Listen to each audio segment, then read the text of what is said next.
Les sociétés d'autoroutes ont-elles profité du laxisme de l'État? Eh bien, cette semaine, la Cour des comptes a reproché à ce dernier de ne pas avoir assez bien renégocié en 2015 les contrats avec les groupes privés.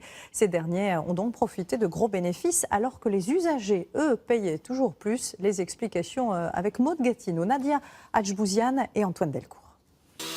Chaque fois qu'il faut remettre en état un péage ou construire de nouvelles voies, ce sont les sociétés d'autoroutes privées qui payent. Elles entretiennent la majeure partie du réseau français et cela évite à l'État de devoir avancer de l'argent.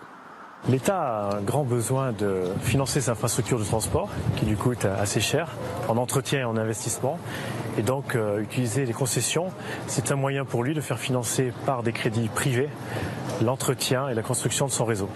Le problème, c'est qu'en échange de ces investissements, les sociétés réclament de pouvoir exploiter les autoroutes plus longtemps, car l'affaire est très rentable.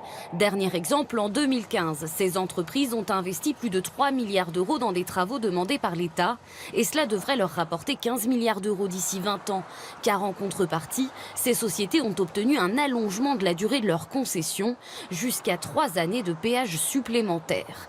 L'État, piètre négociateur, ne récupère presque rien du pactole alors que les autoroutes lui appartiennent. Et c'est ce que dénonce la Cour des comptes. Dans son référé, elle parle même d'un État en position de faiblesse. L'État se trouve face à une multitude de sociétés concessionnaires qui ont des exigences de rentabilité. Et par conséquent, ces sociétés ne lui font aucun cadeau particulièrement.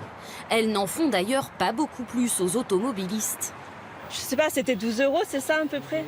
12 € pour 5 km, c'est énorme. Ça pourrait être moins cher, hein. Surtout qu'elles sont faites depuis longtemps. Et si on descend dans le sud, c'est vrai que c'est hors de prix.